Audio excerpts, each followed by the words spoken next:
오늘 말씀은 창세기 16장 4절입니다. 우리 한 절씩 읽겠습니다. 아브라함의 아내 사레는 출산하지 못하였고 그에게 한 여종이 있으니 애굽 사람이요 이름은 하갈이라. 사레라에 여호와께서 내 출산을 허락하지 아니하셨으니 원하건대 내 여종에게 들어가라. 내가 혹 그로 말미암아 자녀를 얻을까 하노라. 아브라함이 사레의 말을 들으니라. 아브라함의 아내 사레가 그 여종 애굽 사람 하갈을 데려다가 그 남편 아브라함에게 첩으로 준 때는 아브라함이 가나안 땅에 거주한 지 10년. 아브라함이 하갈과 동침하였더니 하갈이 임신함에 그가 자기의 임신함을 알고 그의 여주인을 멸시한지라. 아멘. 이게 400년 동안 우리 앞에 보면 15장에서 저번 주 보면 400년 동안에 그 뭐가 있죠? 가나안 땅에 돌아오기 위해서는 노예 괴롭힘을 당한다는 얘기를 해요. 하나님이. 저번 주 얘기했죠. 이거 되게 이상한 얘기라고.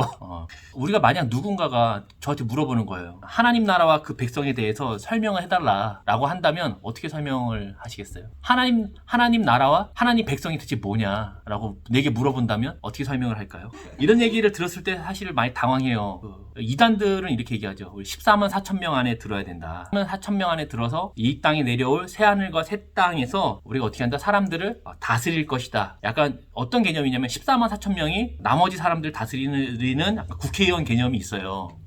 그러냐면 이 마태복음에 이런 얘기가 있거든요. 쫓겨난 데서 울며 이를 갈게 된다. 이런 얘기가 있기 때문에 우리는 그 성 안에 새하늘과 새 땅이 들어가고 나머지는 밖에서 이를 갈면서 우리의 통치를 받는다. 이런 얘기가 이렇게 생각하는 거죠. 또 계시록 20장 6절에 보면 이렇게 얘기하거든요. 우리 나사모님 읽어주세요. 이 첫째 부활에 참여하는 자들은 복이 있고 둘째 사망이 그들을 다스리는 권세가 없고 도리어 그들이 하나님과 그리스도의 대제사장이 되어 천년 동안 그리스도와 돌아와. 이 말씀 때문에 이제 14만 4천 명이 주와 함께 다스린다 이렇게 생각을 하는 거죠. 그리고 이게 가장 합리적이고 신앙생활에 큰 동기부여가 돼요. 나는 14만 4천 명 안에 들어가야겠다. 그래서 그 하나님 나라에서 하나님 백성으로 이 땅을 다스려야겠다. 주와 함께 이렇게 생각하거든요. 또 보통은 이제 일반적인 그 교회 다니시는 분들 이렇게 얘기해요. 어렵고 힘들어도 천국을 사모해라. 그곳에는 지금과 다른 삶이 있다.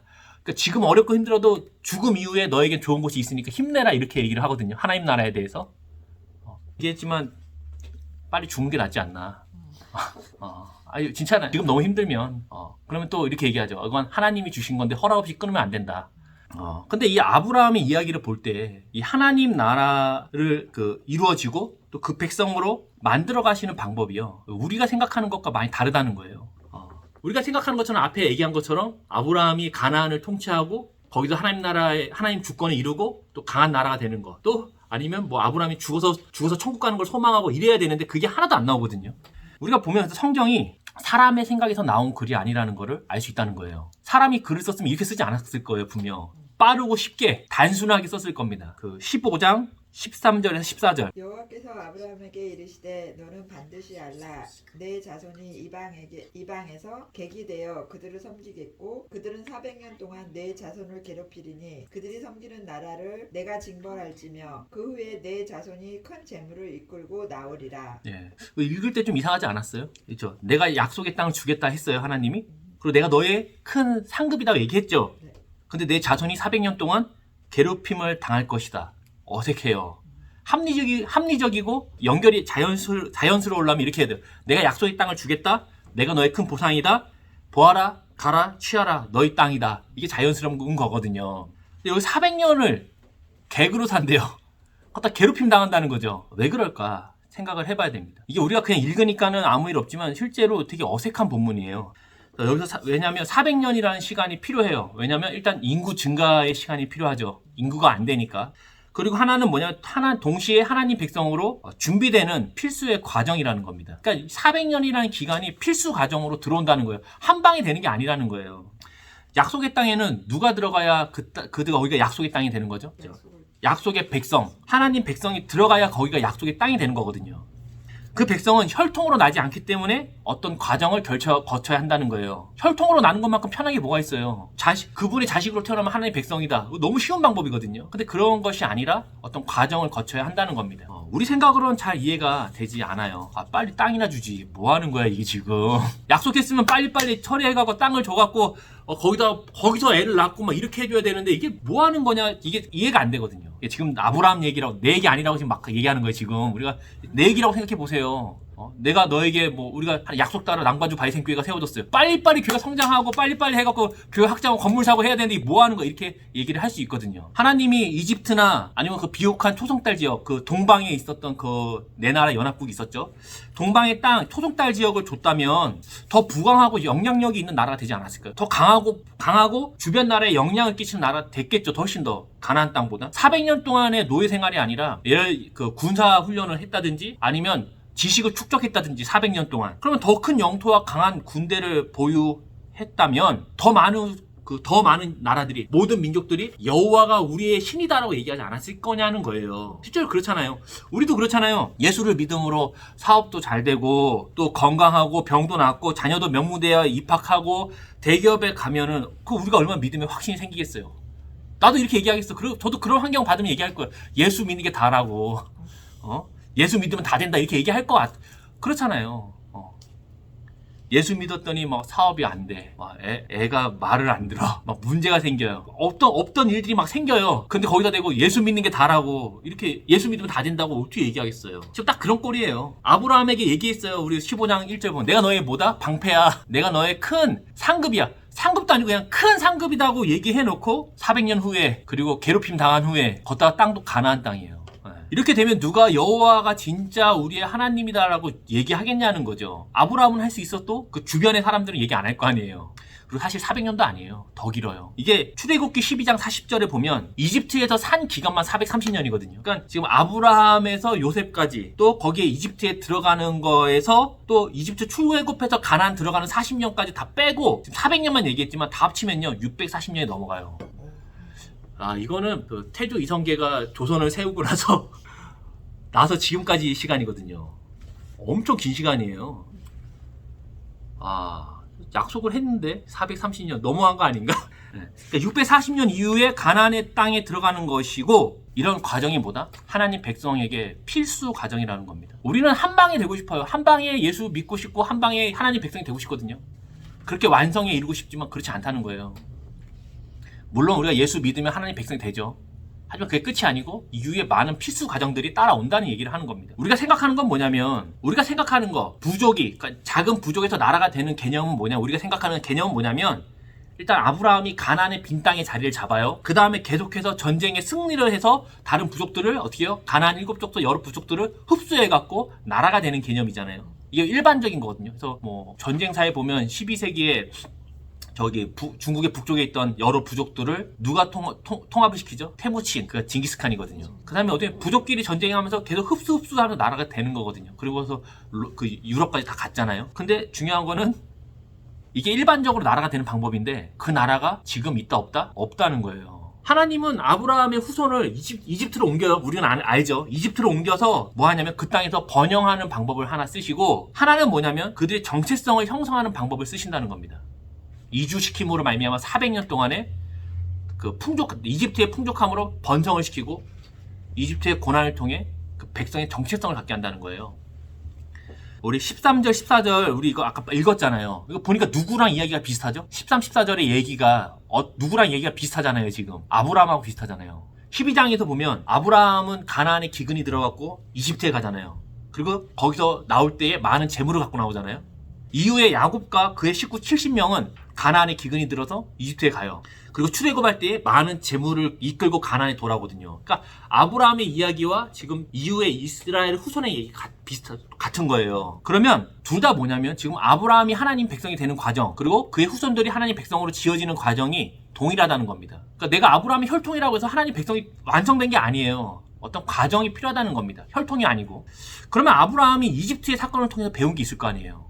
뭘까요? 하나님이 주권이죠. 하나님이 파라오보다 능력 있다는 거예요. 전에는 파라오가 최고였지만 보니까 파라오도 하나님보다 아래야. 그 파라오는 보다 하나님이 진짜 신이죠. 그리고 모든 영역은 곧 뭐다? 믿음의 영역이다를 배웠고 또 하나님이 소유라는 거를 아브라함이 이집트 사건을 통해 배운 거예요. 그것처럼 아브라함이 하란에 가만히 있었으면 배우지 못했을 거를 그가 하란을 떠나고 또 기근에 따라 이집트에 가서 그런 것들을 하나님이 허락하심으로 말미암아 배우게 됐더라는 겁니다. 하나님은 이집트의 풍요를 통해서 이스라엘을 그대 민구를 성장시키시고 또 종살이의 어려움을 통해서 인생의 의미와 하나님의 구원하심을 배운다는 거죠. 결과적으로 15장 6절에 보면 뭐라 나오죠? 결과가 뭐예요? 아브라함이 그렇게 해갖고 결과가 뭐죠? 아브라함이 어떻게 되죠? 하나님을 믿으니 이것을 그의 의로 여겼다에 도달하는 거죠. 하나님은요 모든 면에서 이스라엘을 가르치시고 이스라엘의 이방의 빛으로 또 모든 민족에게 복이 되는 하나님의 살아계심과 구원을 증명하는 하나님 백성으로 만들어내시는 과정 가운데에 이 400년이라는 시간이 들어오더라는 겁니다. 그 외국인의 보호가 없던 시절, 물론 우리도 이제 지금도 타향살이 하는 거 쉽지 않잖아요. 외국에 가면 외국인으로서의 느끼는 그런 어려움이 있거든요. 한국에 있는 동남아시아에서 오신 노동자들이 그런 어려움을 겪고 또 이민자들이 그런 어려움을 겪잖아요. 근데 지금 아브라함 시대에는 고대 사회고 수천 년 전에 이 외국인에 대한 보호가 없던 시절에 고향을 떠난 아브라함이 얼마나 고생을 많이 했을까요? 그렇죠? 그런 거 없었으면 얼마나 좋았겠어요. 하나님이 인도하심을 따라 갔더니 다 잘 돼요. 얼마나 좋았겠어요. 되는 대로 되고 생각한 대로 되고 몸도 병도 낫고 막 이런 얼마나 좋아요. 근데 얼마나 고생을 많이 했을지는 우리가 인생을 좀 사신 분들은 아는 거죠. 그 가장으로서 매일 밤 밖에 나와서 별들을 보면서 시간을 얼마나 보냈을지. 왜냐면 아브라함이 지금 별을 보고 하나님 말씀 듣잖아요. 그러면 그 별을 많이 봤다는 거예요. 한 번 본 게 아니고 자주 본 거예요. 별을 밖에 나와 있는 거거든요. 집에 안 들어가고. 여호와라는 신이 나를 왜 불러다가 열로 인도했을까? 진짜 그런 생각 했겠죠. 그럼 나한테 대체 뭘 기대하는 건가? 가나안 땅에 왔어요. 일단요. 대체 뭐 어쩌라는 거지? 와서? 나를 복이 된다 그랬는데 그럼 이런 기근들은 대체 뭐냐? 이런 의문들이 아브라함이 집에 못 들어가는 이유가 되는 겁니다. 내 환경이 좀 더 좋았다면, 내가 만약에 이민 왔는데 신분도 되고 내 여기에 날 도와줄 가족도 있고 인맥도 있고 부동산도 있으면 내가 지금보다 더 잘할 수 있을 텐데 라는 생각을 아브라함이 합니다. 이거는 똑같아요. 뭐 아브라함 때는 뭐 다르고 우리 때는 다르게 아니고 사람 인생이 똑같거든요. 수천 년 전이나 지금 똑같아요. 아브라함도 힘든데 누구도 힘들어요? 사라도 힘들어요. 16장에 보면 하갈이 임신한 것 때문에 사라가 아브라함을 엄청 바가지 긁거든요. 그러니까 정죄하는 거예요. 사라도 성격이 있어요. 고분고분하신 분이 아니야. 물론 이제 나중에 보면 믿음으로 아브라함을 용납했다고 하지만 그건 그거고 어쨌든 현실은 현실이니까 힘들잖아요. 그러니까 둘이서 사실은 많이 싸웠을 겁니다. 왜 쓸데없이 이주해갖고 이렇게 스트레스를 주냐. 임신이 안 되는 이유는 뭐예요? 환경이 주는 스트레스 때문에 안 된다는 거죠. 실제로 그 스트레스를 받으면 임신이 안 되잖아요. 여성들이. 그러니까 내가 지금 못하는 건 임신 못하는 거 누구 때문이다? 나 때문이 아니고 너 때문이라는 거죠. 왜 쓸데없이 힘들해갖고 이주해갖고 가족들을 힘들게 하냐. 그냥 하란에서 정착의 삶이 얼마나 좋아. 아브라함이 집에 안 들어가고 별 보는 이유가 있는 겁니다. 집에 뭐 밖에 나가서 별 보고 있는 거예요. 별도 많고. 하지만 하나님 백성으로 지어짐을 당하는 것은 하나님 백성이 된다는 건 뭐냐면 이집트 강의 그 풍요로움도 있어야 되지만 삶의 이런 고난도 필요하다는 겁니다. 하나님의 목적은 뭐예요? 땅을 주는 게 아니거든요. 우리는 많은 사람들이 계속 땅을 주는 것이 하나님의 목적이라고 보지만 땅을 주는 게 아니에요. 약속 후에 그럼 바로 땅을 줘야 되지만 땅을 바로 안 주는 이유는 뭐냐면 그 목적이 뭐다? 하나님 백성을 만들어내는 것이 있기 때문이에요. 땅이 있으면 뭐예요? 거기에 있는 백성이 하나님 백성이 아닌데 그럼 그 땅은 어떻게 돼요? 없어지는 거거든요. 로또에 당첨이 된 사람들 중에 가난했던 사람들이 있어요. 그러니까 가난했다고 그런 건 아니지만 가난하신 분들의 대부분은 뭐냐면 돈을 다룰 줄 모르는 거거든요. 그러니까 돈이 어찌 돌아가는지 모르는 분들이 대체로 가난해요. 자본주의 사회에서는. 근데 그분들이 로또에 당첨이 돼서 큰 돈을 가져요. 그러면 10년 안에 다시 가난해질 가능성이 굉장히 높습니다. 더 가난해지. 그렇죠. 그래서 우리 보면은 뭐 젊은 애들 뭐 20대 아니면 뭐 어렵게 사는 사람들이 로또에 되면 어떻게 그 돈을 팡팡 쓰거든요. 그리고 10년 안에 반드시 다 소진됩니다. 많은 돈이 있는 거하고 돈을 아는 거랑은 다른 거거든요. 돈을 알지만 기회가 안 돼서 어려운 사람이 있고 돈을 몰라서 가난한 사람이 있는 거거든요. 돈을 알지 못하는 사람들이 큰 돈을 가지면 대부분 다 파산해요. 그래서 그 NBA 농구 선수들 보면은 NBA 선수가 되면 돈을 많이 벌거든요. 근데 파산해요, 나중에. 진짜 많이 파산합니다. 유명했던 선수들도 사업하다가 사기당하고 망하고 또 군인들 중에서도 군인들 이제 퇴직하면은 군인 연금이 나오잖아요. 근데 군인들도요 사기를 많이 당해요. 왜냐하면 돈을 모르니까. 하나님 백성으로 살아야 하는 땅인데 하나님의 백성의 삶이라든지 그 정체성을 모른다, 알지 못한다? 그러면 수많은 역사의 제국들처럼 사라졌겠죠. 그러니까 하나님은 뭘 해야 되냐면 이거를 줘야 되는 거예요. 먼저 그 백성으로 완성을 시켜야 되는 겁니다. 하나님의 백성은 어떤 거죠? 하나님 백성은 뭐예요? 하나님의 그쵸. 주인됨을 인정하고 맞아요. 하나님의 주인됨을 인정하고 그 얘기 뭐냐면 내 주인됨을 포기하는 과정이 따라온다는 겁니다.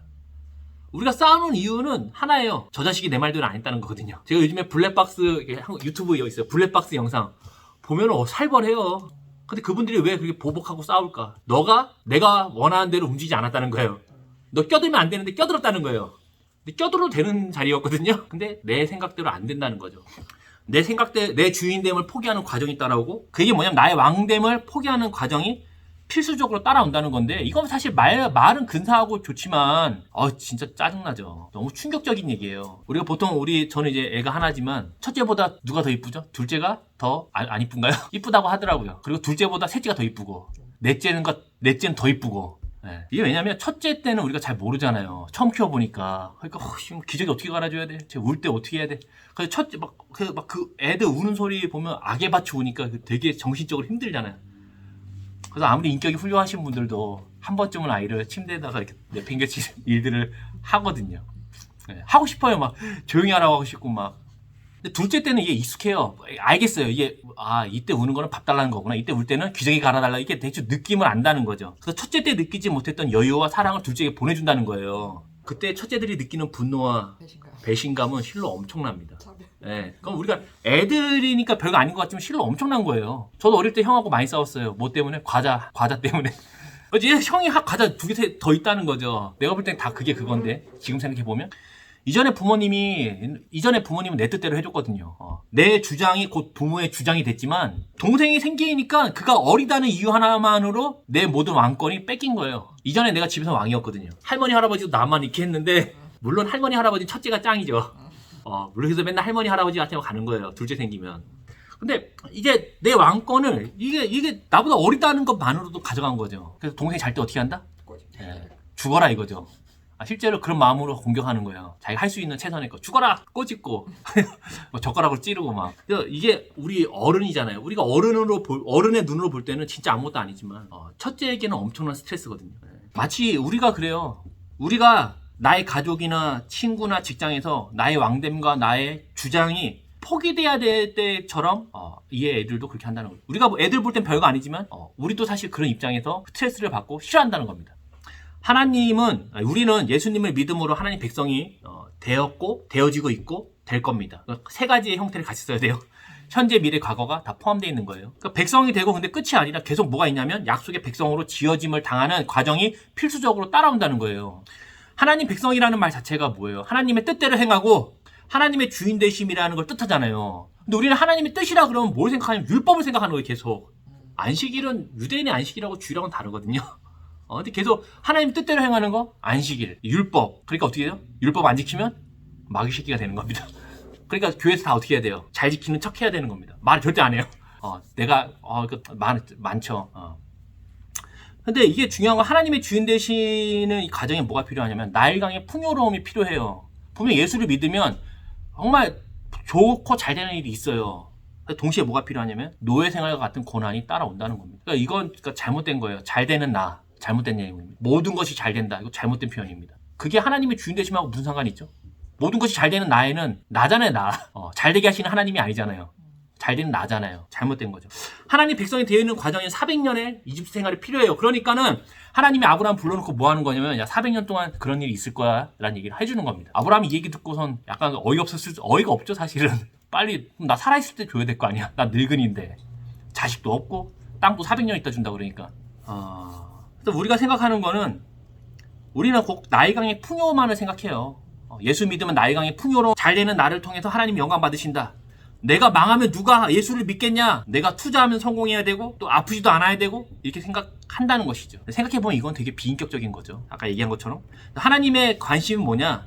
내가 무엇이 되는 것, 무엇을 가지는 것이 아니에요. 그것을 받을 수 있을 만한 상태와 존재가 되게 하는 것이죠. 왜냐면 그렇게 된 상태도 줘야 그걸 안 잊어버리거든요.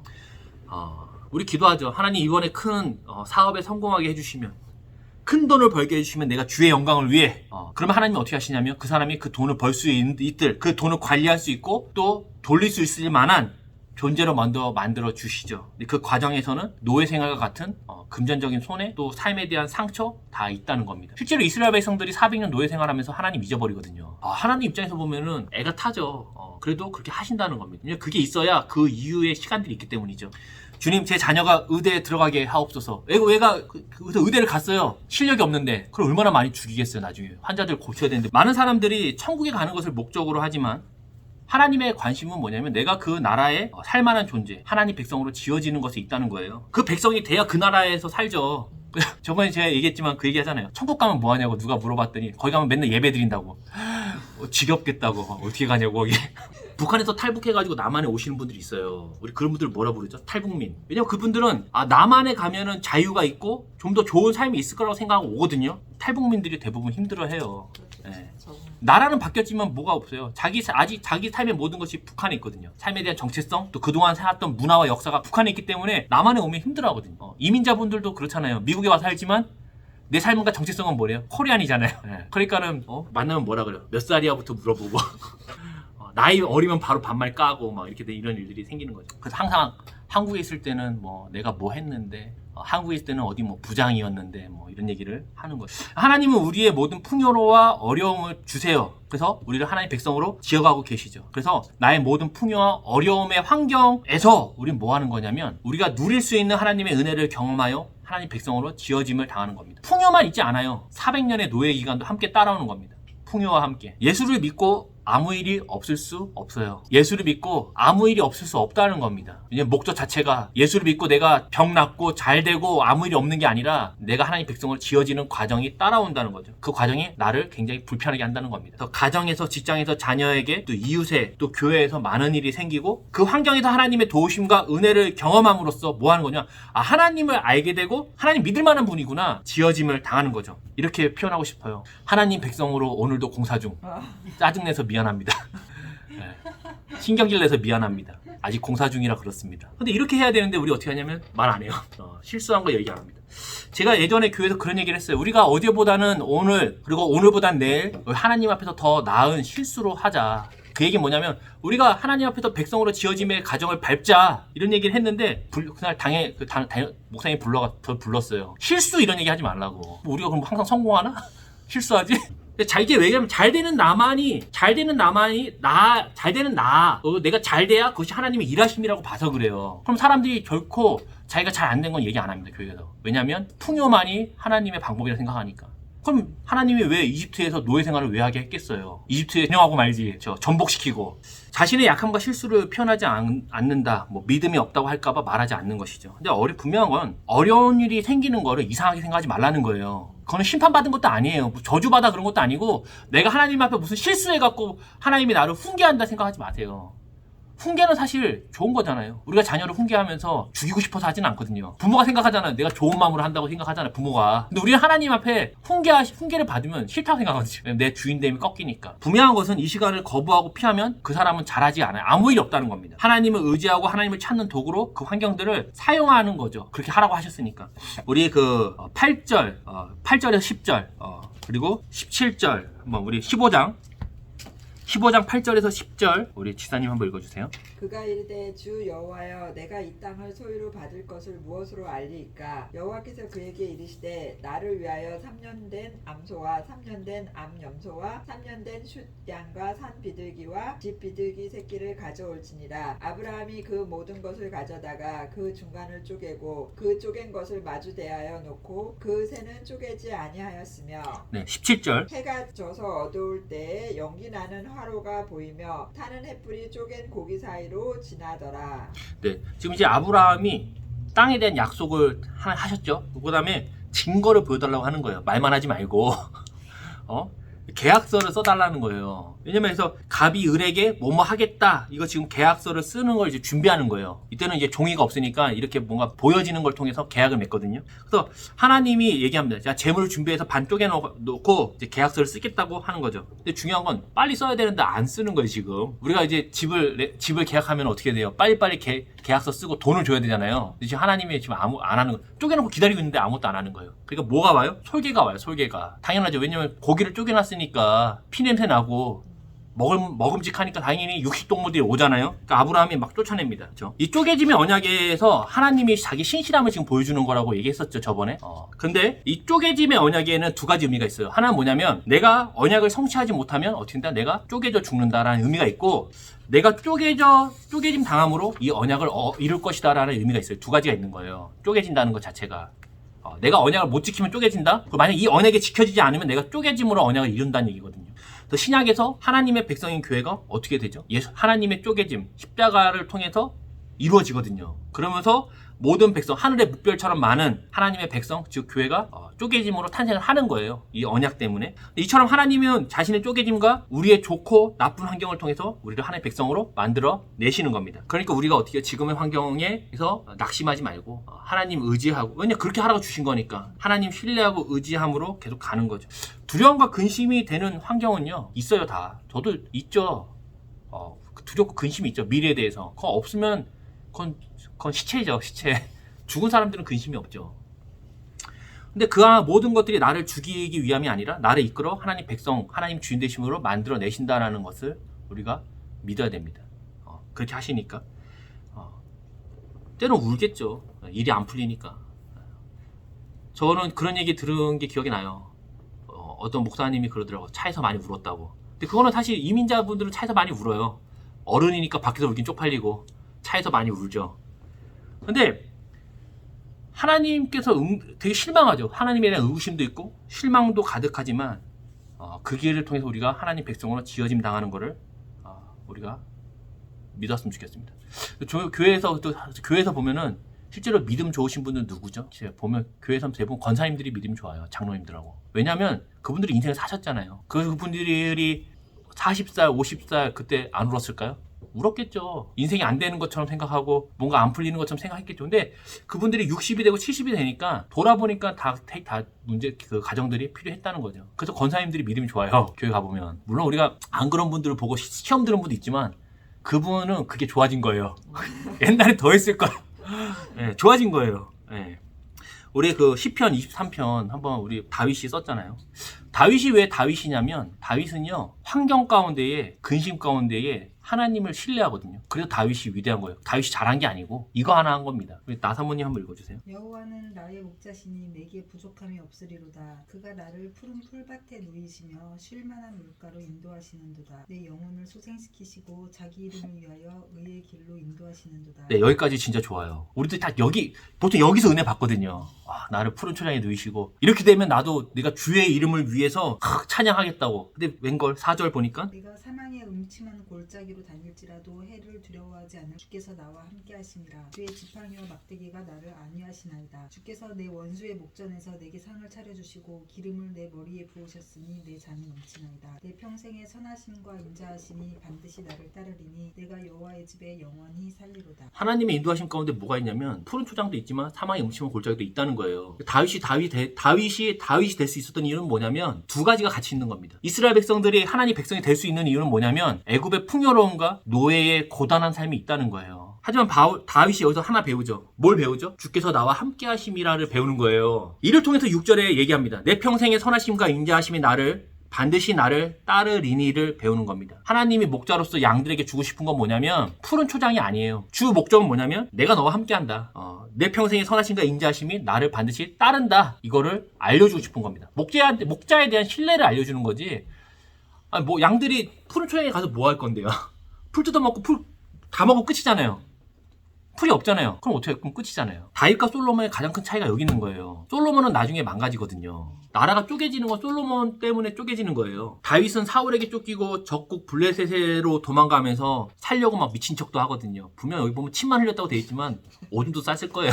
똥도 싸고 그 정도 싸줘야 미친놈 같거든요. 진짜입니다. 옛날에 저 병무청 갔을 때 그런 거 있었어요. 정신질환으로 군대 면제받고 싶어갖고 바지에 똥 싼 사람이 있었어요. 그 정도는 해줘야 심사관이 얘 정신 이상하다. 면제 이렇게 해주거든요. 다윗이 생명에 걸린 거잖아요. 침만 흘리면 부족하죠. 장난 아닐 겁니다. 너무 수치스럽지 않나요? 딱 참는 거지. 딱 며칠 참고 그 앞에서. 근데 중요한 건 이 모든 과정을 통해서 우리는 보통 다윗이 기지가 뛰어나다, 지혜가 있다 얘기한 게 아니고 다윗이 뭐래요? 그것도 하나님이 은혜 가운데 자기를 도와줘서 자기가 살았다고 얘기하거든요. 다윗이 지혜를 발휘해서 살아난 거 아니에요? 다윗이 그렇게 얘기 안 하거든요. 사울에게 쫓겨서 굴에서 숨어 있을 때도 그 하나님을 신뢰해요. 아 진짜 하나님 뭐 하시는 거야 이렇게 얘기 안 하거든요. 그러고 나서 그가 그런 과정을 거쳐서 왕이 됐어요. 그래서 그가 신실한 겁니다. 다윗이 실수 많이 하죠. 잘못도 많이 하죠. 그래도 하나님이 다윗을 좋게 봐요. 무조건 아니고 다윗을 칭찬하죠. 다윗이 잘해졌을 때에 하나님이 다윗을 징계할까 안 할까 와서 징계하거든요. 다윗이 그것을 받아들입니다. 잘못했다는 거예요. 근데 보통 다른 왕들은 어떻게 하죠? 선지자 죽여버리거든요. 이런 건방진 녀석 왕이 있는데 감히 선지자 따위가 있다는 얘기한다고 죽이거든요. 핍박하고. 근데 솔로몬은요 그게 없었어요. 바로 왕이 된 거잖아요. 아버지 빨로. 그러니까는 그게 안 되는 겁니다. 하나님의 관심은 우리가 땅을 얻는 게 아니에요. 땅은 나중에 우리가 받을 만한 상태가 되면 주시는 겁니다. 그 땅에 살 수 있는 상태와 존재가 되게 하시는 것이 하나님의 관심이라는 거죠. 하나님은 우리에게 주시는 모든 과정과 환경을 통해 우리를 하나님 백성으로 만들어내시는 것이 실수하지 않으신다는 겁니다. 그러니까 우리가 어떻게 한다? 평안함으로 사는 거죠. 평안함으로 평생 사는 것 좀 어렵다면 평안함으로 이 한 주를 또 사는 겁니다. 평안함이라는 거 말 자체가 뭘까요? 우리 보통 아무 일이 없는 상태를 생각해요. 아, 내가 평안하다. 그러면 의자에 앉아갖고 아무 일 없이 평안하다. 먹고 자고 싸고 아무 일 없이 좋다. 근데 그게 평안이 아니고 평안은 뭐냐? 하나님을 믿는 상태. 하나님이 나를 완전하게 하실 것을 믿는 상태입니다. 그러니까 환경이 좋지 않을 수 있어요. 가난에 풍요했다가 갑자기 노예가 된 것처럼 어려울 수 있지만 하나님이 이 모든 걸 통해서 우리를 빚어내신다. 믿는 것이죠. 이런 삶이 개인과 다른 이에게 복된 삶으로 나아가게 된다라는 것이죠. 아브라함에게 하나님 약속했잖아요. 너는 복이 되고 너는 복이고 모든 민족에게 복이 된다. 근데 이게 지금 복이 되는 건가요? 지금 아브라함 하는 게? 우리가 볼 때는 아니죠. 강해져야 되잖아요. 강해져서 많은 사람들을 점령하고 하나님을 자랑하고 선포해야 되는데 그렇지 않은 이유는 뭐냐면 하나님이 그를 빚어내시는 과정이 반드시 따라온다는 겁니다. 두 번째는 우리 16장 이제 하려고 하는데요. 문서 보면 40페이지 밑에 이스마엘의 출산, 언약에 실패한 아브라함 보이죠? 네. 우리 밑에 첫째 줄 우리 아브라함과의 언약을 취급하는 2장, 15장, 17장 사이에 위치한 16장은 이스마엘 탄생을 둘러싼 사건을 통하여 언약에 대한 인간의 불신실함과 언약의 실패를 보여준다. 하나님은 상속자의 문제에 초점을 맞추신다. 사레는 아브라함에게 아이를 낳아주지 못했다. 1절. 상속자를 얻기 위해 사레는 한 가지 계획을 냈다. 그것은 여종 하갈을 남편에게 주어 아들을 낳게 한 것이다. 네, 그 다음에 우리 나사모님 밑에 달라. 이전에는 조카 롯 엘리에셀을 상속자 하나님의 약속을 이을 자녀로 생각하였다. 하지만 처음으로 아브라함에게 자신의 몸에서 날 아들에 대한 약속이 주어지자 창세기 저자는 이 약속이 성취되는 일에 있어서 아브라함의 아내 사레는 생산치 못하였고 1절 이라는 방해물이 있다고 보고한다. 그렇다고 아직은 이 점이 사레를 약속의 주된 요인으로 만든 것은 아니다. 네, 다음 단위. 이제까지의 기사의 관점에서 보면 약속 자손은 그녀의 몸에서 나온다고 언급되기보다는 아브라함의 허리에서 나올 것이라고 언급되었다. 하나님은 거듭된 약속 12장 7절, 13장 15절에서 16절, 15장 4절을 받았지만 후손은 태어나지 않았다. 사레는 이 문제를 해결하기 위해 인간적인 방법을 모색하여 자신의 몸종 하갈을 통해 후손을 얻고자 한다. 당대 관습을 따르며 첩을 두는 것은 결혼해서 아이가 없는 경우에 양자 이외의 상속자를 얻는 하나의 방법이었다. 네, 우리가 이제 15장에서 이제 하나님이 아브라함과 이 쪼갱 고개의 사이를 지나는 횃불 사건을 통해서 약속을 한 거잖아요. 중요한 건 뭐냐면 하나님이 이후에 침묵했다는 거예요. 빨리빨리 해줘야 되는데 아브라함은 지금 자신의 신실함을 하나님에게 보여주었고 하나님은 자신의 신실함을 지금 언약을 통해서 보여주셨잖아요. 이제 곧 약속의 자녀가 나올 거라고 생각하는 거는 당연한 거예요. 당연하잖아요. 1절에 보니까 16장 1절 보니까 아브라함의 아내 사레는 출산하지 못하였다라는 어구로 시작하는 거는 굉장히 이상한 겁니다. 이것도 이상한 거예요. 거창한 약속을 하신 후에 하나님이 아브라함의 아내 사라는 출산을 하였고로 시작해야 이 스토리가 자연스러운 거거든요. 하나님은 아브라함은 하나님의 약속을 믿음으로 이 침묵을 통과해야 한다는 겁니다. 그럼 우리가 생각할 거는 왜 그런 과정이 필요하냐는 거예요. 3절에 보니까 뭐라 써있죠? 아브라함이 가나안 땅에 거한 지 몇 년? 10년이요, 10년. 10년이면 강산이 바뀌잖아요. 정말 가면 건물도 딱딱 부시고 다시 올리고 새로운 동네에 새로운 시스템이 생기는 건데 솔직히 하나님이 좀 너무하셨어요. 맞죠? 10년을 기다렸다. 약속했는데 10년을 안 줬다? 친구가 내 돈 빌렸는데 10년 동안 안 갚는다? 이런 문제가 있는 거죠. 근데 이게 왜 그랬을까? 우리 요한복음 11장 이 보면 나사로의 부활 사건이 나오거든요. 요한복음 11장 잠깐 볼까요? 우리 잠깐 여기 책 접어놓고 요한복음 11장 3절 4절 5절 읽어주세요. 예수께 사람을 보내어 이르되 주여 보시옵소서 사랑하시는 자가 병들었나이다 하니 예수께서 들으시고 이르시되 이 병은 죽을 병이 아니라 하나님의 영광을 위함이요 하나님의 아들이 이로 말미암아 영광을 받게 하려 함이라 하시더라. 예수께서 본래 마르다와 그 동생 나사로를 사랑하시더니 네, 여기서 보면 이제 병들었다. 그리고 사람을 보냈다 얘기하잖아요. 이거 굉장히 위급한 상황이라는 거예요. 거기에 예수께서 뭐가 있어요? 그를 사랑하시거든요. 그럼 이거는 100% 와서 고쳐주는 거예요. 그리고 마리아와 마리아다도 믿음이 있어요. 예수님 오면은 100% 낫는다. 걷다가 사랑하니까 반드시 온다. 근데 6절에 뭐라고 얘기하죠? 네. 나사로가 병들었다 함을 들으시고 그 계시던 곳에 이틀을 더 유하시고 네, 여기 접속사가 빠졌어요. 그러므로가 빠졌어요. 이거 번역이 매끄럽지 않아서 뺀 것 같아요. 이렇게 얘기하는 거예요. 그러므로 병들었다함을 들으셨으므로 나사로가 병들었다함을 들으시고 그곳 계신 곳에서 이틀을 더 유했다 이렇게 하는 겁니다. 좀 이상하잖아요. 사실은 자연스러운 전개는 예수님이 속히 나사로에게 가셨다가 나와야 되는데 이틀을 의도적으로 유한 거예요. 기다린 거예요. 그래서 나사로가 죽었거든요. 진짜 열받는 것 같아. 너무하죠.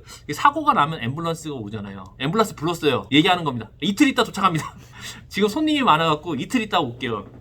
그럼 죽은 거죠. 앰뷸런스는 급한 사람들이 타는 거잖아요. 예전에 얼마 전에 한국에서 그 앰뷸런스랑 택시가 사고가 났는데 택시가 앰뷸런스를 막았죠. 보험 처리하고 가라고. 그래서 앰뷸런스에 계신 분이 돌아가셨단 말이에요. 이런 거 똑같아요. 지금 예수님 오시라고 그랬어요. 얼마나 위급하면 오라고 했겠어요. 멀리 계신 분을. 예수님이 이틀 있다 간 거예요. 나사로가 죽었어요. 인도에서 요즘에 인도에 코로나가 엄청 많았잖아요. 근데 인도 보니까는 사람들이 산소통이 없는 거예요. 그러니까는 병원 앞에서 가족들이 길바닥에 앉아서 산소통을 기다리면서 환자들이 숨 헐떡이는 거예요. 그 옆에 있는 가족들은 난리 나죠. 그래서 막 어떻게 했어요. 병원에 들어가서 산소통 훔쳐나오고 막 그랬거든요. 근데 14, 15절 우리 지사님 읽어주세요. 11장 14, 15절. 이에 예수께서 밝히 이르시되 나사로가 죽었느니라 내가 거기 있지 아니한 것을 너희를 위하여 기뻐하노니 이는 너희로 믿게 하려 함이라 그러나 그에게로 가자 하시니 예수님의 목적이 뭐냐면 병을 고치는 게 아니었어요. 우리는 뭔가 예수님이 내 걸 뭔가 해결해 주는 걸 목적으로 생각하잖아요. 근데 그게 목적이 아니라 너희로 믿게 하려 함이 목적이라는 거예요. 근데 이게 약간 좀 그렇죠. 예수님이 우리에게 믿음을 주시기 위해서 우리를 방치하시느냐, 어떤 목적을 이루기 위해서 우리의 아픔과 눈물도 이용하시는 거 아니냐, 하나님이 그렇게 생각할 수 있잖아요. 근데 이거 사실 사이코패스들이 이렇게 하거든요. 감정이 없어요. 감정이. 자기가 어떤 목적과 이득이 되는 것을 위해서라면 사람들 앞에서 웃어주기도 하고 또 만남도 갖고 목적이 끝나면 바로 포기하거든요. 마치 우리 사실 부품이잖아요. 그렇게 하면. 근데 35절에 보면 예수님이요 눈물을 흘리잖아요. 그 나사로의 죽음을 보고. 그러니까 예수님이 사이코패스는 아니에요. 그리고 근데 그럼 이렇게 생각할 수 있어요. 눈물 흘릴 일을 뭐하러 만드냐, 빨리 와갖고 고쳐주지 라고 얘기할 수 있지만 사랑이라는 거는 상대의 요구를 다 들어주고 모든 것을 허락하는 것을 뜻하진 않는다는 거죠. 우린 사랑이라 그러면 내 뜻대로 되는 거 생각하잖아요. 그래서 누가 물어봤어요. 여성들이 생각하는 이상형. 첫째, 집에 와서 집안일을 해준다. 둘째, 나가서 일을 해서 돈을 잘 버는 사람. 나랑 얘기를 잘해주는 사람. 몇 가지, 5가지 조건이 있더라고요. 밑에 댓글에 어떤 분이 썼더라고요. 이거 거의 노예인데? 이게 사랑이라는 거는 다 들어주는 걸 얘기하지 않거든요. 그렇죠? 우리 노예를 구하면 안 되고 나의 왕됨을 포기하는 걸 우선순위에 둬야 됩니다. 그때는 아프고 어렵지만은 상대의 성숙과 또 어떤 것을 위해서 침묵하실 때도 있다는 거죠. 우리가 아이들을 맴매하잖아요. 귀여워서 맴매지. 애들한테는 그게 엄청 아픈 거거든요. 사실 진짜 살짝 때려도 애들은 죽거든요. 근데 그래서 37절 보세요. 사람들이 뭐라고 얘기하죠? 37절 우리 지사님. 그 중 어떤 이는 말하되 맹인의 눈을 뜨게 한 이 사람이 그 사람은 죽지 않게 할 수 없었더냐 하더라. 그렇죠. 사실 이런 거는 사람들의 비방도 듣는다는 거죠. 내가 할 수 있는데 정말 그 사람을 사랑하기 때문에 안 했어요. 근데 주변 사람들이 욕하는 거예요.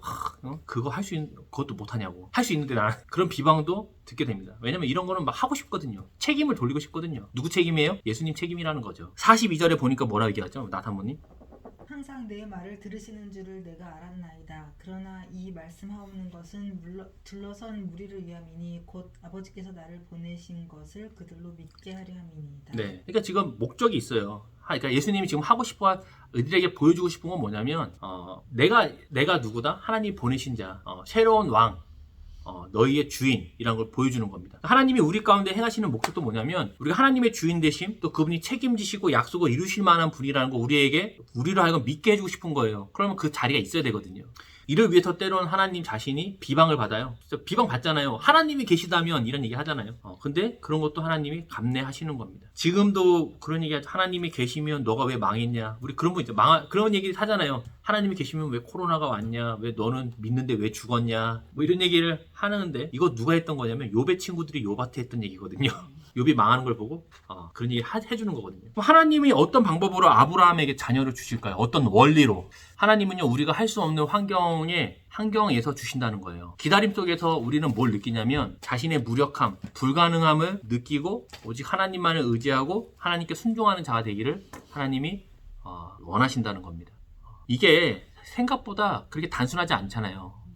내가 할 수 없다는 걸 인정하고 그 무력함이나 불가능을 깨닫는 거는 정말 쉽지 않거든요. 어떤 사람들은 이런 환경에서 어떻게 해요? 저주와 악담을 퍼붓고 그냥 가는 사람도 있어요. 그런데 이런 과정 가운데 하나님을 의지하고 하나님께 순종하는 상태로 만드신다는 거죠. 할 수 없는 상태가 됐을 때. 우리도 왜 양과주 바이샘교회가 어떻게 개척이 됐겠어요? 제가 이력서를 넣어도 안 되고 내가 할 수 없다는 걸 받아들이는 때에 개척이 된 거거든요. 근데 이것을 만약에 제가 뭔가 뛰어나 잘해갖고 사람들이 주변에 모여갖고 같이 하자. 야, 너 할 수 있어. 이렇게 해서 했으면은 제 능력이죠. 내가 잘해서 되는 거죠. 저는 그런 것들을 한국에서는 많이 느꼈어요. 내가 잘한다. 나 참 훌륭한 부목사다. 내가 강의만 하면 사람들이 많이 모인다. 진짜 그걸 많이 느꼈어요. 그렇게 개척했으면 그건 내가 잘해서 한 거죠. 하나님이 나를 얼마나 귀하게 쓰시면 내가 사람들이 모이냐. 앞에서는 그렇게 얘기 안 했었지라도 그런 마음이 있는 거죠. 열왕기서에 보면 이 가나안이란 땅 자체가 그렇잖아요. 하나님의 대리인으로서 이스라엘을 다스리는 왕이거든요. 왕은 자기가 왕이 아니고 대리인인데 강대국들이 주변에 있으니까 항상 두려움을 느껴요. 그러니까 어떻게 해요? 항상 어느 나라와 친하게 지낼지를 고민하고 근심합니다. 그때 선지자들이 항상 얘기하거든요. 야, 너는 하나님 의지해라. 여기 하나님 백성이고 하나님 나라 아니냐. 그럼 하나님이 너의 왕인데 하나님 의지하라 그러지만 왕들 입장에서 그런 게 아니에요. 현실이 우리가 이 문제를 어떻게 해결해요? 강대국을 통해 해결하고 싶은 거거든요. 그 결국에는 그 강대국 을 통해서 망하는 거고 굉장히 신앙의 큰 원리입니다. 내가 의지하는 그 대상을 통해 내가 망해요. 우리가 이것도 사실 그 관계에도 이런 게 있어요. 부모가 자식에게 의지하고 아니면 뭐 서로에게 기대하고 이러면 그 기대하는 대상을 통해서 사실은 상처를 받는 겁니다. 그래서 제가 얘기했었죠. 사람의 관계는 사랑하는 대상이지 의지할 대상은 아니다. 의지는 하나님께 하는 거다. 물론 그게 잘 안 되니까 서로에게 힐난을 하고 상처를 주고 정죄하는 거지만 신앙의 도달은 그렇게 하는 겁니다. 하나님이 침묵하시는 것 같고 일하지 않는 것 같은 환경을 경험할 때에 거기서 하나님을 믿음으로 우리가 그 시간들을 채우는 겁니다. 근데 그렇지 않고 우리는 어떻게 하면 빠르게 그거를 해결하고 싶어요. 방법을 통해서. 그것도 어떤 방법? 누구나 아는 방법. 부모님이 나한테 뭘 물려주는 방법. 너무 그거 심플한, 이미 정해져 있잖아요. 하나님 없어도 할 수 있어요, 그건. 부모님이 나한테 줄 거니까. 제일 심플하게 얘기하자면. 아니면 나랑 정말 가까이 있고 나한테 이미 약속한 그 사람이 나한테 해줄 거니까. 왜 2절에 보니까 사라가 하나님의 약속을 성취하기 위해서 굉장히 적극적인 모습을 보여주는 거예요. 하나님의 약속이 있어요? 그러니까 적극적으로 거기에 뛰어든 겁니다. 성취하기 위해서. 2절에 뭡니까? 근데 중요한 거는 우리는 제가 얘기했지만 하나님의 약속이 있으면 가만히 있으면 안 되고 뭘 해야 되거든요. 시도를 해야 돼요. 근데 2절에 보세요. 뭐라고 표현하냐면 여호와께서 내 출산을 허락하지 않았다라고 얘기하거든요. 이 말 속엔 뭐냐면 하나님에 대한 서운함, 불신이 포함된 거예요. 나는 이미 끝났다는 거죠. 왜 나는 아닌가? 왜 쟤는 쓰는데 나는 안 쓰시는가? 쟤는 스펙이나 환경도 장난 아닌데 왜 난 장난인가? 이런 기다림을 사라는 포기하는 겁니다. 그래서 하가를 통해서 약속의 자녀를 낳으려고 해요. 물론 하나님이 제가 볼 때 좀 너무 과하셨어. 10년 동안 10년 기다려 10년. 하나님 너무 하셨습니다. 네, 죄송하지만 저도 힘들 것 같아요. 저뿐만이 아니죠. 이러면 교회가 부흥이 안 되나? 네, 하나님의 목적은 아브라함이 아들을 낳는 게 아니에요. 지금 뭐냐면 아브라함과 사라가 뭐 하는 거냐면 할 수 없는 가운데 하나님을 믿는 거거든요. 그래서 이 믿음의 끝에 가보면 아브라함과 사라가 이삭과 함께 행복하게 살았다가 아니에요. 믿음의 끝에 가보면 뭐 하죠? 히브리서 11장 19절 우리 지사님. 그가 하나님이 능히 이삭을 죽은 자 가운데서 다시 살리실 줄로 생각한지라. 불가능한 것을 능히 하실 하나님, 자신의 약속을 능히 이루실 하나님을 믿는 것까지 가는 게 믿음이거든요. 근데 우리는 어떤 생각을 하냐면 아브라함과 사라가 이삭을 낳아서 함께 행복한 삶을 살았습니다가 우리의 목적인 거예요. 모든 동화는 그렇게 끝이 나죠. 그런데 이 믿음의 끝은 뭐냐면 하나님께 이삭을 바치는 것으로 끝이 나는 거예요. 왜? 하나님이 능히 불가능한 것을 가능하게 하실 것이다. 이삭이 죽어도 그가 살리실 것이다. 그가 그 약속을 능히 이루실 만한 능력의 하나님이다까지 가야 되는 거죠. 이거를 하나님이 주고 싶으니까 어떻게 하냐면 기다려주는 겁니다. 종종 그 교회 가보면 임신되지 않는 분들이 있어요. 그분들이 기도를 통해서 하나님 은혜 가운데 어렵게 아이를 출산하는 분도 있거든요. 근데 많은 분들이 다 그런 건 아니에요. 많은 분들이 하나님이 아니라 아이에게 중심을 두게 되는 거예요. 왜냐면 너무 어렵게 얻은 아이니까. 내 나이 40 넘어갔고 임신하지 못하는 상태에서 10년 만에 얻은 아이니까 아이에게 모든 중심을 두더라는 거죠. 이를 통해서 불가능을 가능케 하신 하나님을 믿는 게 아니고 아이를 더 소중하게 생각하는 겁니다. 그래서 항상 아이 중심으로 모든 걸 결정해요. 교회도 아이 중심, 자기는 믿음도 없는데 뭐 식사도 아이 중심, 선택도 아이의 중심. 하나님께 아이를 드리는 게 아니라 하나님의 아이의 수호신이 돼야 되는 거죠. 아이가 어떻게 됐어? 그러면 이제 바로 끝나는 거예요. 하나님이 줬는데 아이가 문제 생기면 하나님 문제 있는 겁니다. 아브라함은 파라오보다 능력 있는 하나님, 나의 방패, 나의 상급이신 하나님, 모든 영역이 믿음의 영역인 걸 믿었지만 불가능한 것을 가능하게 하시는 하나님을 그도 믿지 못했죠. 말이 안 되잖아요. 이미 나이가 있고 태가 끊겼으니까 끝난 거죠.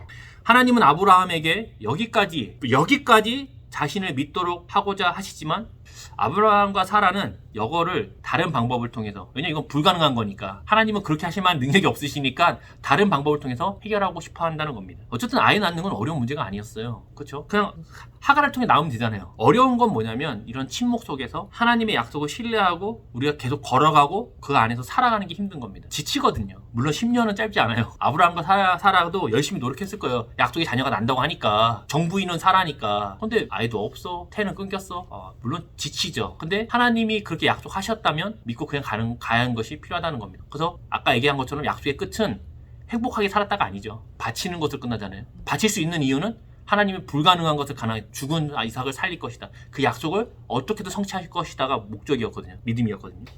하나님이 우리 교회에다가 말씀을 주셨잖아요. 약속을 하셨죠. 하나님 말씀이 사람을 살릴 거다. 그럼 저기 교회도 말씀 있고 저기 교회도 말씀 있지 않냐라고 얘기할 수 있지만 하나님이 이 교회에 주시는 말씀으로 사람이 산다는 얘기를 하신 거예요. 우리는 뭐가 궁금하죠? 언제 어떻게? 어떻게 할 건데? 언제 할 거냐고 이걸 물어보고 싶지만 약속을 신뢰하면서 성실하게 말씀을 전하고 서로를 돌보는 것이 우리에게 남아있다는 겁니다. 창세기 15장 11절 12절 한번 보세요. 우리 나사모님 읽어주세요. 15장 11. 네, 11, 12. 솔개가 그 사체 위에 내릴 때에는 아브람이 쫓았더라. 해질 때에 아브람에게 깊은 잠이 임하고 큰 흑암과 두려움이 그에게 임하였느니라. 이제 아까 같은 얘기인데 아브라함이 지금 하나님과 언약 의식을 준비해놨잖아요. 지금 다 세팅돼 있는 거예요. 이게 언약만 맺으면 되는 거예요. 하나님 기다리고 있는데 하나님이 안 와요. 그러니까 어떻게 해요? 솔개 같은 게 날라온단 말이에요. 재물 위에 막 뜯어먹어요. 그러니까 어떻게 해요? 이 아브라함이 쫓아낸단 말이에요. 야 꺼져. 근데 어둠이 몰려왔어요. 근데 아브라함이 두려워합니다. 사막의 어두움은 그냥 도시의 어둠하고 다르잖아요. 걷다가 쪼개진 고기 있지. 그럼 육식동물이 올 거거든요. 우리도 미국에서도 이렇게 보면 대륙횡단하다가 사막에서 차가 멈추면 굉장히 위험하잖아요. 밤에 코요테 오고 막 이러니까. 그 사막의 적막함은 진짜, 저는 사실 그때 조슈아 트리 가서 너무 놀랐어요. 소리가 안 들리더라고요. 밤인데 사람들 하나도 다 나가고 하늘에 별 안 보이고 별이 있어요. 별 보려고 남았는데 별이 없어요. 사막이 너무 조용하고 모래바람 날리고, 야 여기서 물론 정말 독특하더라고요. 근데 지금 아브라함이 혼자 있잖아요. 고기 쪼개놨고 아무 일 없고 당연히 두려움 느낍니다. 아침에 솔개가 날라왔을 때는 자기가 할 수 있잖아요. 쫓아낼 수 있거든요. 근데 사막의 밤에 아브라함이 아무것도 할 수 없는 그 상태에서 그는 두려움을 느끼는 거죠. 하나님 참 빨리빨리 와갖고 계약 맺고 갔으면 솔개도 안 오고 얼마나 좋아요. 진짜 그렇잖아요. 밤에 두려움도 안 느껴도 되고 빨리빨리 좀 하지. 그냥 항상 이런 식이야. 아니 그렇잖아요. 저 사실 그런 애 듭니다. 빨리빨리 좀 해주시지. 기도하면은 해주실 거. 예, 빨리빨리 좀 해주고 우리 애들도 믿음도 빨리빨리 주시고 좀 빨리 그 우리 병든 것도 낫게 해주시고 그래 뭐 이렇게 바울은 기도했는데 낫게 해주지도 않고 말이야. 뭐 네 믿음이 뭐 족하다고 그러시고 막 너무하신 거 아니냐 이렇게 생각할 수 있다는 거죠. 왜냐면 우리의 그 목적은 뭘 갖는 거 있으니까. 약속의 땅을 갖는 거 있잖아요. 하나님의 관심은 그가 그 사람이 되는 거거든요. 약속 이후에 아브라함이 10년을 거주했는데 또 아무 일이 없잖아요. 아브라함이 사실 뭐 얼마나 갈등했겠어요. 했다 안 해. 중간에 하나님이 와서 또 약속 또 해주잖아요. 그래서 또 했는데 또 아무 일이 없어. 그 상태는 나의 할 수 없음이 인정되는 자리거든요. 사실은 나의 왕됨이 부정되는 자리죠. 하나님 뭐 하셔 빨리빨리 하셔는 뭐예요? 내 주장이거든요. 내가 원하는 때 내놓으라는 거거든요. 지금이 바로 그 타이밍이라는 거거든요. 근데 하나님의 은혜가 아니면 될 수 없음을 인정하는 그 자리에서 하나님께 무릎을 꿇어 복을 받게 되는 겁니다. 우리가 언제 기도하죠? 내가 할 수 없을 땐 기도하는 거거든요. 내가 할 수 있으면 뭐하러 기도하겠어요? 근데 하나님이 모든 영역에서 우리의 주인이시고 모든 것을 할 수 있는 분이라는 걸 알려줘야 됩니다. 아브라함에게. 하지만 사례는 약속을 성취하고자 해요. 약속이 있는 거니까. 그래서 분명 15장 6절에 보면 자녀를 낳을 것을 믿으니가 아니라 뭐라 나오죠? 하나님을 믿으니라고 돼 있었어요. 그런데 약속을 이루실 걸 믿어야 하지만 하나님이 그 일을 하실 걸 믿어야 되지만 사라는 약속의 성취자가 되려고 하는 겁니다. 하나님을 믿는 게 아니고 약속을 자녀를 주실 거 믿는 거예요 지금. 그거를 사라가 취하는 겁니다. 굉장히 중요한 얘기예요. 하나님을 믿으니란 얘기가 지금 아브라함이 받은 약속은 딴 거잖아요. 약속하신 걸 믿어야 되는 게 아니고 그 하나님을 믿는 겁니다. 저번 주 얘기했었죠. 하나님의 말씀은 믿음으로 하나님의 말씀을 우리는 믿음으로 성실하게 행해야 하죠. 아브라함과 사례도 아이를 낳기 위해서 굉장히 노력했을 거예요. 약속의 자녀니까 그게 태어나는 아이가. 하지만 자신이 할 수 없다는 그 한계에 다다를 때에 여전히 그들은 하나님의 말씀을 신실하게 믿음으로 기다려야 된다는 것이죠. 근데 거기 조건은 뭐냐면 가만히 있는 게 아니에요. 뭘 계속 해야 됩니다. 열심히 노력해야죠. 주신 환경에 반응해야죠.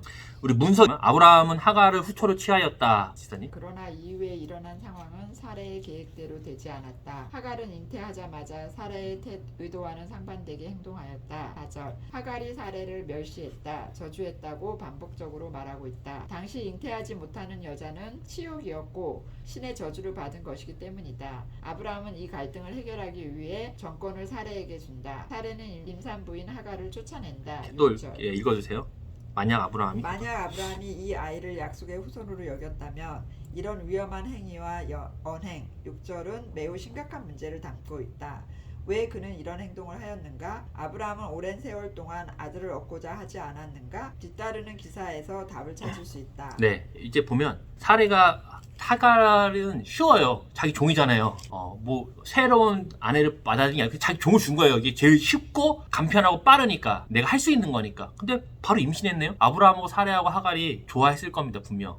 봐라 약속이 성취가 됐다. 그다음에 이 셋의 관계가 바로 틀어져요. 왜 틀어졌을까 봤을 때 아마 자신이 행한 걸 자랑했겠죠. 당연히. 사라는 뭐라고 얘기했겠어요? 자신의 지혜를 얘기했겠죠. 봐 내 말대로 하니까 되는 거 아니야. 내 말 들어 손해봤어? 다음부터 더 열심히 해. 이렇게 했겠죠. 하갈은 자기가 임신하고 나서 무슨 생각했겠어요? 당연히. 이 아이는 약속의 아이잖아요. 이 아이 약속의 아이다. 이제 내가 곧 아브라함의 뭐가 된다? 어떤 부인급에 올라간다는 거죠. 사라에 대해서 평가했겠죠. 애도 못 낳는 저주에 받은 여인. 또 내 주인이라고 막 저렇게 했는데 뭐야 애도 못 낳고 이렇게 했겠죠. 당연히. 만약 아브라함과 사레와 하갈이 이 모든 것이 자신이 할 수 없는 가운데 하나님이 하셨다라는 것을 인정했다면 이렇게 다투지는 않았을 겁니다. 사실 이게 뭐냐 서로 저주한 거예요. 학대한 거거든요. 이 하갈이 사레를 어떻게 하죠? 저주하거든요. 막 애도 못 낳는 뭐 이렇게. 그러니까 사레가 하갈을 어떻게 해요? 학대하거든요. 나중에는. 결국 하갈은 도망가고 사레와 아브라함은 다툽니다. 지금 사레가 한 얘기가 뭐예요? 너 때문이라는 얘기하는 거 아니에요. 정부인 난데 왜 내 편 안 들어주냐는 거거든요. 다 너 때문이라고. 너 때문에 임신도 못한 거고 이런 얘기 하는 거거든요. 하나님은 우리가 할 수 없는 자리까지 인내하시고 기다려 주심으로 하나님 자신을 의지하고 찾도록 한다는 거죠. 아까 얘기했지만 이걸 누가 했냐면 다윗이 그렇게 한 거예요. 자신이 할 수 없는 다 기름 부음 받았어요. 왕이 된대요. 자기 목동인데 아무것도 아닌데. 근데 이런 많은 과정들을 통해서 자기가 할 수 없는 데까지 가는 거예요. 도망 다니고. 어떻게 거기서 왕이 되겠어요. 근데 거기서 그가 하나님을 신뢰하고 하나님 찾고 그가 다윗인 것입니다. 이것은 우리가 자녀를 상급으로 받은 자가 아니라 아니면 어떤 것을 하나님이 주실 어떤 것을 상급으로 받은 자가 아니라 하나님을 상급으로 받은 자이기 때문에 이렇게 하시는 거예요. 하나님이 얘기했죠. 야, 내가 앞으로 너에게 보상하겠다가 아니죠. 내가 너의 상급이다. 하나님이 상급인 거거든요. 하나님은 우리가 받도록 해야 됩니다. 우리 그 밑에 문서 하나 둘 네 번째 줄 창세기 저자는 이스라엘에 관하여 크게 두 가지 사실을 밝히고 있다. 첫째, 이스마엘은 약속의 자녀가 아니 들나귀 같이 되리라. 12절은 그가 아브라함의 상속자가 될 수 없음을 암시한다. 둘째, 이스마엘과 그의 어미는 아브라함 계열에 약속되었던 신적 약속에서 벗어난다. 하갈에게 약속한 수많은 손 10절은 아브라함에게 주었던 것과 같은 축복이다. 그는 독립된 민족으로 남을 것이다. 네, 계속. 15절에 이스마엘은 사레의 아들이 아닌 하갈의 아들로 묘사되었다. 또한 하갈은 애굽 사람이라고 2번 표현한다. 1절 3절 의도적으로 약속의 사람이 아님을 표현한다. 물론 아브람 생각에 이스마엘은 하나님의 약속대로 그의 몸에서 날 자여다. 하나님의 약속이 주어지고 사람은 자신이 할 수 있는 선에서 최선을 다해야 한다.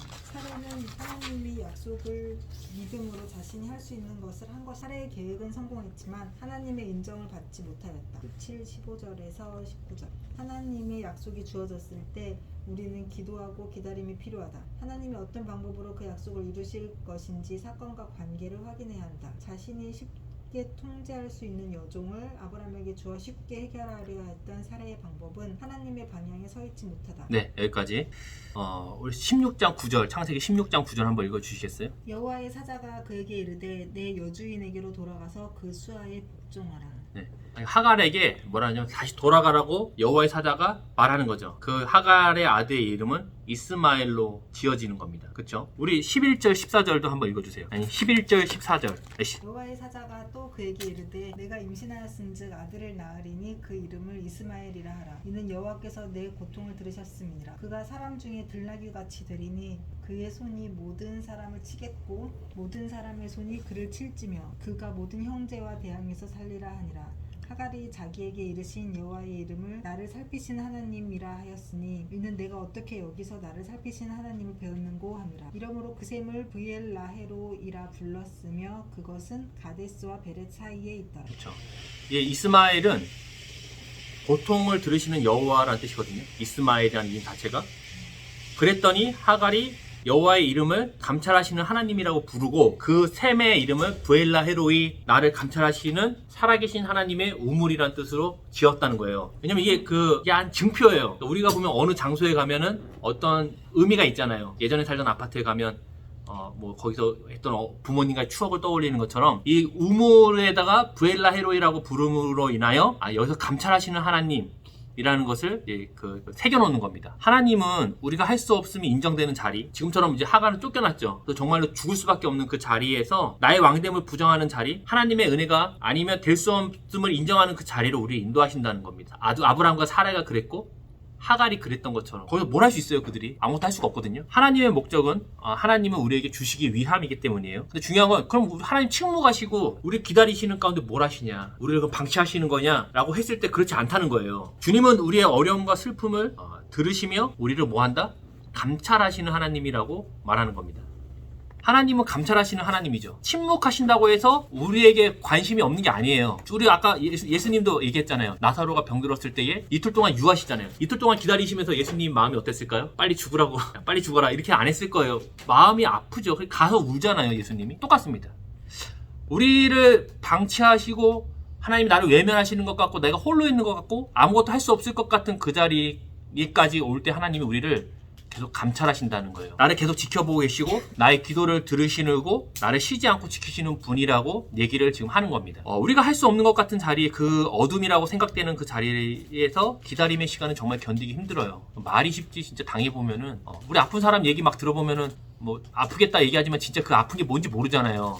진짜 당해보면 장난 아니거든요. 근데 브엘라 헤로이 나를 감찰하시는 살아계신 하나님의 우물을 우리가 기억해야 됩니다. 하나님이 지금도 나를 보고 계시다면, 그분이 나를 잊지 않고 있다면 지금의 이 시간들은 반드시 어떠한 과정을 통해서 해결된다는 겁니다. 사람들이 착각하는 게 있어요. 우린 착각하는 게 있단 말이에요. 뭐냐면 이 고통이 또 이런 어려움들이 영원히 될 것 같은 거거든요. 내가 빚이 졌어요. 이 빚쟁이로 영원히 살 것 같은 느낌이 들어요. 항상. 아니면 내가 우리 집안에 뭔가 불행한 일이 생겼어요? 그럼 평생 이렇게 살 것 같은 느낌이 들어요. 항상 어려움이 생길 때는. 두려움이 영원할 것 같고 그 결과로 봤을 때 사람들이 자신의 생을 끊는 사람들이 생기는 거거든요. 그것이 왜 끊냐면 안 끝날 것 같아서. 제가 군대 있을 때도 한 명이 자살했어요. 왜냐면 그 사람 일병이었어요. 난 2병이었고. 근데 그 사람 보니 전 부럽더라고요. 1병이잖아요. 나보다 군생활 5개월인가 먼저 했거든요. 너무 부러운데 그 사람이 자살했어요. 왜냐면 밤마다 때리고 뭐 괴롭히는데 사실 그거 6개월만 견디면 돼요. 왜냐면 그 사람도 제대하고 자기가 상병 되니까. 근데 그분이 그 사람 마음은 어떠냐면 이게 안 끝날 것 같은 거죠. 계속 갈 것 같은 거죠. 그러면 끝나는 거죠. 사람이 그런 착각을 한다는 거예요. 전도서 3장 1절, 4절, 10절, 11절 지사님 한번 읽어주세요. 전도서 3장 1절에서 4절, 10절에서 11절, 1절 범사의 기한이 있고 천하만사가 다 때가 있나니 2절 날 때가 있고 죽을 때가 있으며 심을 때가 있고 심은 것을 뽑을 때가 있으며 3절 죽을 때가 있고 치료할 때가 있으며 헐 때가 있고 세울 때가 있으며 4절 울 때가 있고 웃을 때가 있으며 슬퍼할 때가 있고 춤출 때가 있으며 10절 하나님이 인생들에게 노고를 주사 애쓰게 하신 것을 내가 보았노라 11절 하나님이 모든 것을 지으시되 때를 따라 아름답게 하셨고 또 사람들에게는 영혼을 사모하는 마음을 주셨느니라 그러나 하나님이 하시는 일에 시종을 사람으로 측량할 수 없게 하셨도다. 네, 하나님이 때를 따라서 침묵도 하시고 기다리기도 하고 좋음과 이집트의 나일강의 풍요로움과 또 애굽의 어려움의 시간들을 다 주신다는 겁니다. 그래서 우리가 하나님의 이런 시종은 우리가 예상할 수가 없다는 거예요. 이렇게 해서 이렇게 하신다라고 말하기가 어렵다는 겁니다. 저는 이렇게 했는데 이렇게 됐어요. 근데 똑같이 하면 그 일이 일어나지 않는다는 거예요. 하나님이 인격이시라서 그래요. 살아계시기 때문이죠. 인격이 없는 존재는 사람이 만들어 놓은 신은 이렇게 하면 이렇게 되고 이렇게 하면 똑같이 패턴을 가져야 되는데 하나님은 그 패턴이 없는 겁니다. 근데 중요한 거는 하나님이 이걸 다 알고 계시고 우리를 감찰하신다는 거죠. 그래서 그 하나님을 우리가 계속적으로 믿어라. 아브라함과 사라에게 이것을 알려주시는 거죠. 하갈도 그걸 통해 배우죠. 하갈이 집에 돌아갔잖아요. 돌아가서 사라가 물어봤을 거 아니에요. 너 왜 돌아왔냐고. 죽고 싶냐고. 하갈이 얘기해 주는 거예요. 내가 이 브엘라 헤로이 거기에서 하나님의 사자를 만났다. 그분이 감찰하신다. 나의 할 수 없음을 그분이 보고 계신다. 침묵하지 않으신다. 침묵을 기다리신다. 아브라함과 사라도 그 얘기 듣고 어떻게 생각했어요? 다시 나가라 했겠어요? 본인들에게 그 말씀을 들었겠죠. 우리가 하나님 우리를 보고 계시는구나. 그럼 어떻게 더 기다려야죠. 그 시간이 영원하지 않다는 겁니다. 왜냐하면 하나님이 우리를 교육한다고 해갖고 우리에게 믿음을 주신다고 해갖고 그 시간을 영원히 주시면 우리 어떻게 살아요? 죽지. 그렇게 하지 않으신다는 거예요. 할 수 없을 것 같은 그 자리까지 우리를 데려가셔서 하나님을 신뢰하고 의지함을 우리를 일으키신다는 겁니다. 그런 얘기 있어요. 유대교 경전 미드라시 중에, 그러니까 유대인들은 자기들만의 또 책이 있어요. 지혜서 같은 거, 탈무드 같은 거죠. 다윗 왕의 반지라는 그 자기들만의 그런 얘기가 있어요. 다윗 왕에게 반지에는 글귀가 쓰여 있다고 그러더라고요. 뭐라 써 있는지 아죠? 메이드 인 차이나라고. 메이드 인 차이나. 요즘 다 차이나에다 싸니까. 아니고 다윗이 사실 잘 나갔잖아요. 왕이 되고 나서는 잘 나갔거든요. 전쟁도 승리하고 거의 더 통일 왕국을 만드는 거예요. 어따가 다윗도 싸움도 잘하잖아요. 정치도 잘해, 싸움도 잘해, 인기도 많어. 뭐 부족한 게 없죠. 그래서 다윗이 얘기한 겁니다. 내가 이렇게 뭔가 많은 것들을 가졌을 때에 교만하지 않고 또 전쟁이 졌을 때 좌절하지 않도록 하기 위해서 반지에다가 글귀를 하나 쓰라는 거예요. 세공사를 불렀죠. 세공사가 근데 뭐 지혜로운 사람이 아니잖아. 그거 만들 줄만 아는 사람이지. 또 세공사가 지혜로운 솔로몬에게 가서 얘기했더니 솔로몬이 얘기해줬답니다. 이 또한 지나간다. 근데 이거는 제가 볼 때는 성경의 얘기는 아니지만 이 전도서를 솔로몬이 쓰잖아요. 인생이 헛됨에 대해서 쓰잖아요. 때가 있다.